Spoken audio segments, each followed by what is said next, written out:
Welcome to the Way to Go podcast. Bill McMinn along with Eric Barfell.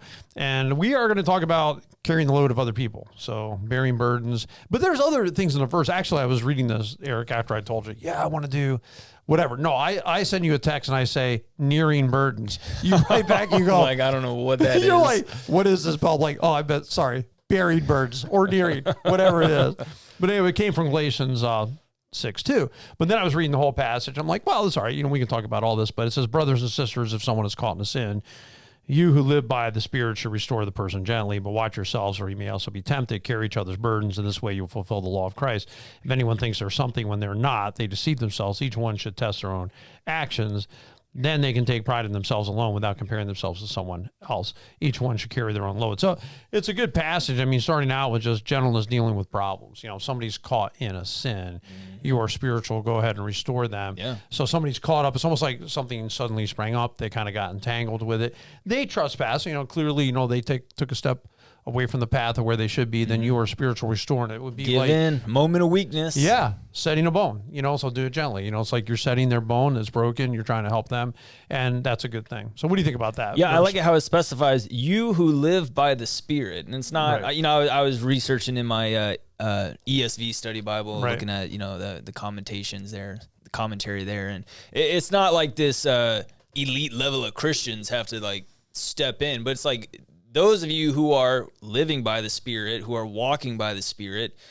In Galatians 5, just a few verses prior, lists out the fruit of the Spirit. Those who are bearing the fruit of the Spirit should be the ones who have that more spiritual maturity, spiritual experience, even be the ones. Right. I in my context of talking to youth, often it's like when you go to someone for advice, your friend is probably a terrible option. Right. They're not any further down the path than you. Right. Are they even walking with the Lord? Let's start there. So, and those are two big things. You want someone who is first and foremost, walking with the Lord to Right. get it, seek counsel from, and B, who is further down the path from you. Right. So your best friend who's in the same boat as you, not a good option to go. Right. You know what I'm saying? Well, I love how he says too in the verse. It's like, lest you be tempted. In other words, you should be walking with God. Watch yourselves, or you may be tempted. In other words, hey, let me get you out of the hole. Next thing you know, hey, that hole looks pretty good. I think I'll dive in. So Exactly. You're in the same boat they're in because you're the one trying to help them. You're not really prepared spiritually to help them. Right. So whether they have addiction problem or they have a drunkenness problem or whatever it is, the next thing you know, you're tempted to be doing the same thing they were doing. Well, dude, I'm in the hole with you. Like, I can't get you think I can get you out? I'm here too. Right. No, that's exactly what it's saying. It's like, I heard the analogy of, when someone falls through ice into a frozen river, the worst thing you can do is jump in there with them to try to save Right. them. No, you have to be on solid ground Right. to be able to reach out and to lend any sort of helping That's hand. good advice. Because when there's two people, because if there's one person and you just jump right in, Right. now we have two people drowning. Yeah, there were three. I forget if they were Instagrammers or YouTubers. Same thing happened. I thought about it many times. Actually, the girl fell in at the top of a falls, like off a ledge, cliff, whatever it was, into a river that was going that way. The two guys who were always with her doing videos jumped in to save her. They all went over. Yep. There's they would have been better off to just stay where they were because there was nothing that you could have done no matter what. I mean, I appreciate the bravery and all that, but everyone's dead. So yeah, I think that's a great analogy. Actually, you got to make sure that you're on solid ground so you're not getting pulled into it as well. And I think that we shouldn't be overconfident either. We should make sure that we have our stuff together and not thinking that we're above getting involved in the same thing. So you think about the addictions crowd, Celebrate Recovery. Sometimes like those people, they're not really the ones to go into, let's say, the bar or to the drug house and pull you out because they might be struggling with the same temptation. Like I've heard of these people, I can't go to this place. I can't hang with this group. I can't, because they realize, how tempting that could be for them. So you don't want to put yourself in a bad situation trying to pull somebody out. Yeah, my parents always told me, you don't have to go into a sewer to know that it stinks. Right. I mean, there's a lot of truth to it. You don't have to be in the full-blown situation that anyone else is to know it's a struggle for them. Right. And we were just talking about the very same kind of thing in youth group these last few weeks, talking about temptation, talking about desires. What tempts you is going to be very different than what tempts me. But don't think for a second that, your exposure to it might not then tempt you as well. So it's like, yeah, you could end up in the same pit that Joe Schmo just fell into. Right. Don't think too highly of yourselves, because I like it how the passage says it, because you deceive yourself. Right. When that happens, no one else is deceiving you. Right. You're deceiving yourself because you thought too highly of yourself that you wouldn't. Oh, I'm not going to give into that. Right. Great attitude. No, I think you have to have some boundaries, right? And you have to be careful. But actually, Sarah Thompson was talking to me last night. She goes, "Oh, Eric did such a great job in youth last week, and he was, explaining this and look how this is changing. I guess the website or whatever. Look how much this has changed. Right. The Word of God's not changing. What do you want to build your life on? Something that the ideas are fluid and always changing, or something that's solid and steady." And she goes, "Oh, it was such a great analogy. I love that." So it was kind of cool actually hearing her. Speak highly of you last night. So awesome. Since you mentioned that, I thought I'd pass it along. But so we're dealing with it. I think when you deal with the problems that people have too, and they're caught up in a spiritual thing, you should be gentle about it. Like, I don't think you should come in, barking at them about it, or being nasty, or like you got it all together. I told you so. Yeah. That's you don't need to hear that. One phrase that's not going to help anyone. Right. I told you so. I told you so. But that's a tempting one to say at times. Oh, yeah. Especially if you're dealing with your kids and whatnot, and you told them not to do it. They didn't. It was like, I told you that was going to happen, so. Yeah. Next time, because what you want them to hear is, hey, how about next time you just listen to me? Because this is exactly what I told you was going to happen in the first place. So if you would have just listened, you could have avoided a lot of pain and error. Yeah. But usually it's not a helpful thing. But I think you just have to be gentle and humble. You're just helping somebody, right? You're just there realizing, hey, you're not perfect. You've done things too. We all know that. We're just trying to help them on the path, because if you set that bone, spiritually speaking, and get them healed up and on the right path, man, they're going to thank you for it down the road. And that's like it says in James, I think chapter 5, if you save a sinner from the error of their ways, man, that's a blessing to be able to be in that role. But then he says, to carry burdens in verse 2, which is really the reason I wanted to talk about this. Carry each other's burdens, in this way you fulfill the law of Christ. And it just reminds you, people are burdened. We were talking in another podcast with Sherry, now when we're doing a few weeks back, but, just about Mary and just the burdens that she had and the things that went on in her life, and that life's not perfect. Here's the mother of Jesus Christ, and there were still financial struggles. She lost her husband, lost her son, had to have a baby in a stable. There were a lot of issues. And sometimes I think that it's good for us to remember, people do hurt. And sometimes we have a chance to carry that. And that means when it says carry their burden, you're really putting a shoulder in there. Right. You're really helping them to carry some weight through that. So what do you think about that? Yeah, no, absolutely. And sometimes burdens is not always falling into sin and temptation, but sometimes it's just something that weighs heavily on your mind. Sometimes it's something you can do stuff about. Other times it's not, like this Nashville school shooting. It's been heavy on my mind. There's not really anything I can do, really. Right. But it weighs on me. I can't help but not think about it. Right. That burdens me. But what can I do about it? I just take it to the Lord in prayer, honestly. Right. Lay down my burdens at the foot of the cross, right? As we're told to do. No, and I always think about Lord of the Rings. Frodo has the burden to bring this ring and throw it in the volcano. Right. And then Sam is with him to help him out, but Frodo doesn't lead, he doesn't tell him much. He just carries it all himself. Right. And then the one scene he's too weak, he's falling down. He's like, I can't carry your burden, but I can carry you. And he puts him on his shoulder. Right. He starts walking up, and it's this heroic, epic scene of that's exactly what it's like though. Right. I don't know what it's like. As far as Samwise Gamgee, the little hobbit, I don't know what it's like to carry the ring and the temptation that you're going through on a daily basis, but I'm here with you to carry your burden and to carry. And when I can't carry your burden, I'll carry you. And I think that's the perfect scene that parallels with the gospel, because that's exactly what Jesus did. Right. Took on sin for us when he had no sin of his own, and he paid the price for us. Yeah, I think there are a lot of ways to do that. I think of sometimes if somebody's been in the hospital and then they come out of the hospital and they can't really make dinner. And then the church is making meals for them to help carry the burden, or the bereavement team that'll make a meal for somebody who's gone through loss. And the last thing they need to be thinking about is food at that time, and having to worry about how are they going to feed all the people that come to services. Well, you don't have to worry about that, because we're going to cover that. Yeah. And we've got that. And we have a whole team of people. And to me, well, that's a burden. That's something heavy that you're legit helping them to do. Sometimes it's nice if somebody was wearing down. Let's say if you were painting a house and somebody came over and helped you just finish up, it was just hard. Like Mark came over and helped me finish the last 2 feet of my footer. Well, 60 foot of footer, 3 feet deep, hand shoveling it. It was nice at the tail end to have someone come in and just help carry it a little bit and be there. Or if Ben helped me on a day, and we covered 10 or 15 feet of it and he's just helping out, or my son Luke or whoever could come and just help you a little bit. I mean, just kind of putting a hand to the task. To help lighten that load. Yeah, I appreciate it, man. I mean, it's a huge blessing. So, I mean, sometimes that might be financial, sometimes it might be emotional. I think in our world today where, man, it seems like there's a lot of emotion, probably always has been, but a lot of, whether you're talking about anxiety, you're talking about people feeling, you hear words like anxiety a lot. You hear words like I'm overwhelmed and just carrying that. And sometimes it's just somebody knowing you're there for them, that you're just how are you doing? What's going on?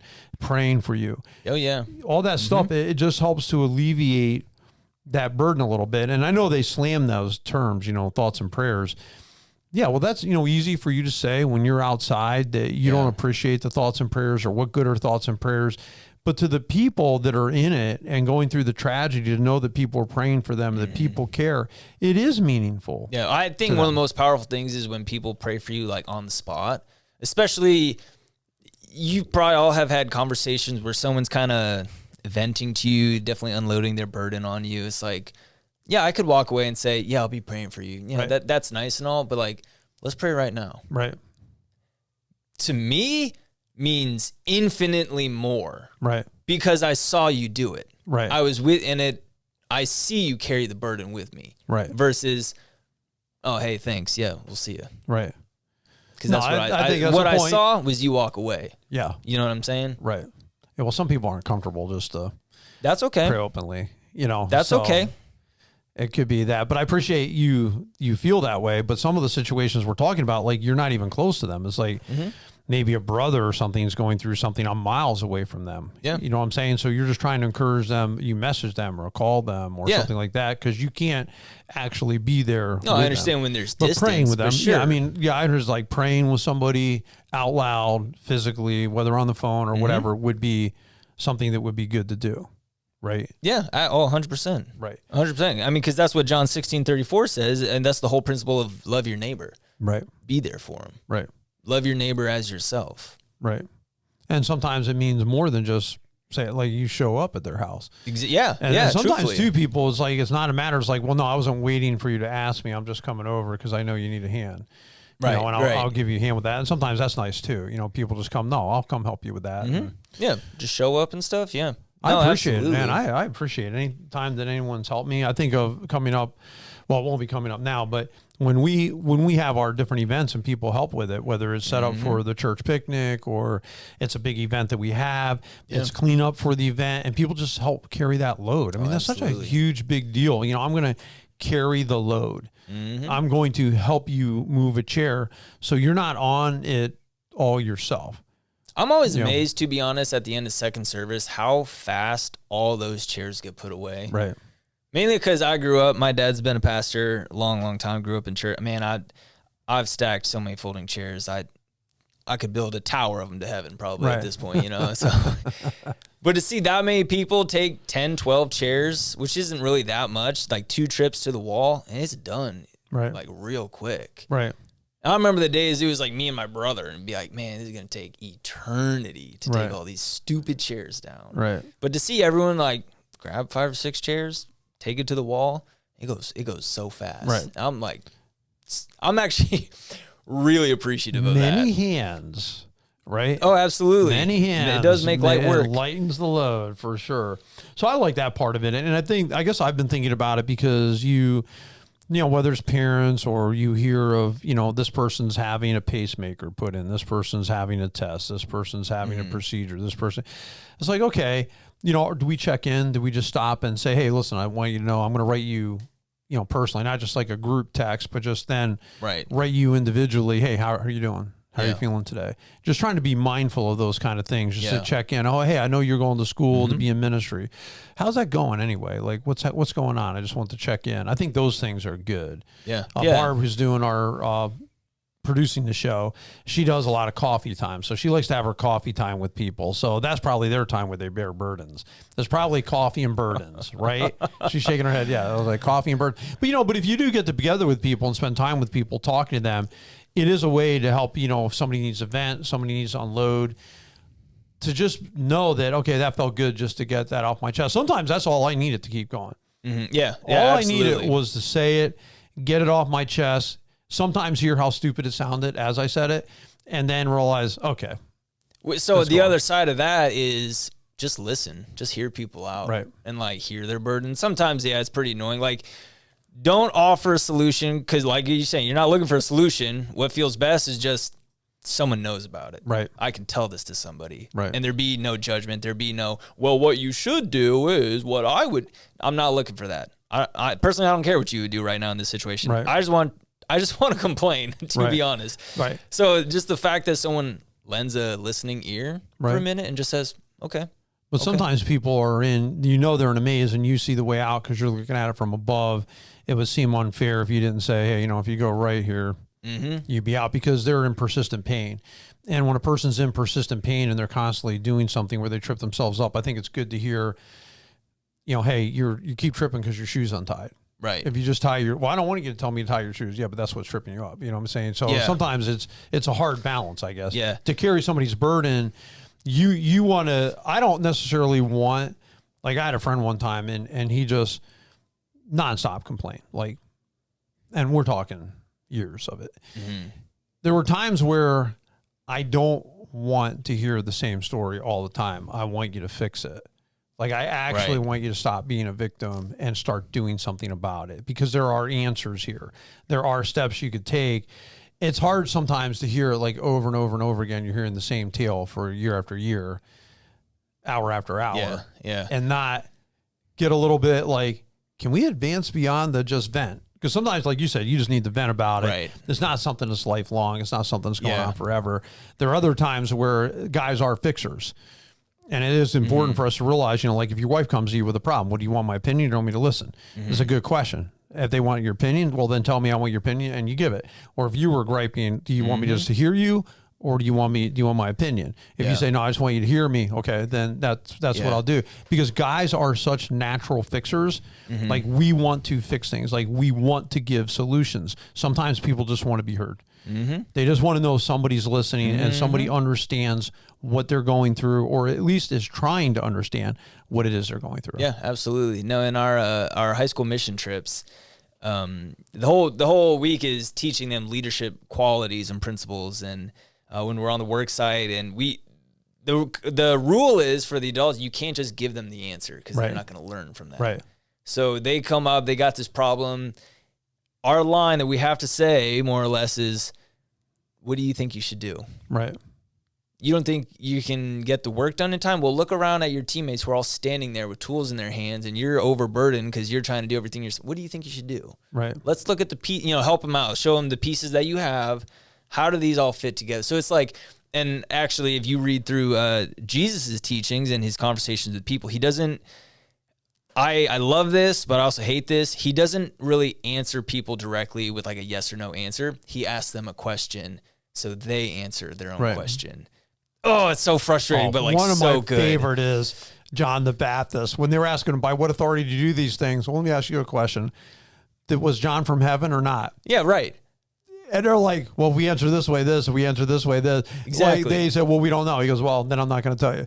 Yeah, seriously. So it's oh man, I love that one. That was one of my favorite ones. If I can ask the students a thought out kind of a question where they can answer it themselves, that way it's not me just telling them, giving them the answer, because they're not going to learn, or they're not going to like that answer. Right. But you throw them a bone in such a way where they answer it themselves, and in turn figure it out themselves too. It's pretty awesome. Yeah, and the law of Christ, as we conclude the show, I mean, the law of Christ is love, and the loving thing to do is to open your eyes to what's going on around you. And I know it's easy to get, when you got a lot going on, it's easy to kind of think about your bubble, and because you got enough to handle in your own daily routine. So to be able to take some time in prayer, or have a prayer list where there are certain people that you're praying for on a regular basis that have needs. Right. So, and then to contact some of those people from time to time, hey, how are you guys doing? What's going on? How's it going? I think is huge, because people, the last thing that I want to feel in this world is alone. Like I'm the only one walking this path. I'm the only one here. I'm the only one carrying this weight. No, there's other people. And this is true no matter if you've got whoever's running your junior church, your VBS, your other ministries, your grace teams. You don't want any of these people feeling alone. Like there's no one helping them. They feel totally on an island. They feel totally unsupported. That's not what we want in church. Like you want people to feel supported, to know people are checking in. Hey, we care about you. How's it going? How are you thinking about things? What are you seeing? How can I help you? That kind of stuff. Yeah, where you help to bear each other's burden. So for me, a simple thing was just recruiting somebody for Ryan in junior church to help. So a family comes out, I feel led to say something. I say something to them. Hey, would you be willing to help? Well, we've actually been praying about that. What can we do to serve? So that was perfect. You know what I'm saying? Because the Lord laid them on my heart, and now I'm talking to them. They feel like it's been laid on their heart. So that's good. But I'm also trying to help, a friend to also is doing the same thing, just to help out, just to give aid in this. So I think in a lot of ministries, that's what you want. You want to see other people joining in and helping, so that, because you realize it takes more than just one person to accomplish. And I don't think that God has ever expected us to go it alone. Even when Jesus Christ went to the cross, they pressed Simon of Cyrene into service to carry that. So he didn't even actually carry his own cross all the way to Golgotha. Right. So he had somebody else that came in, and and like, I love people like, oh, look at that, it's wonderful. He volunteered. I'm like, he was told, you're going to take that cross. You know what I'm saying? I mean, they put it on Simon. They just pitched him out there and put it on him. He did it. But it's still good to know that, we need to help carry each other's burdens. And I think it would be worthy to pray about and just say, well, what can I do? How can I be mindful of the things that people are going through? And I think at different phases of life, Eric, you have different opportunities. I mean, there've been times in life where I've had the time, I've gone and helped friends paint their house, like inside. I've just gone to, they're in the church, they're here. As we have more responsibilities teaching, more responsibilities doing other things. So sometimes I can't get as free to do those kind of things. So then it's got to be other ways that I lend support to people as they're going through whatever's happening at the time. So I think it's super important that we support each other. We appreciate you tuning in and listening to this podcast. Hope that you guys all have a great and a blessed week.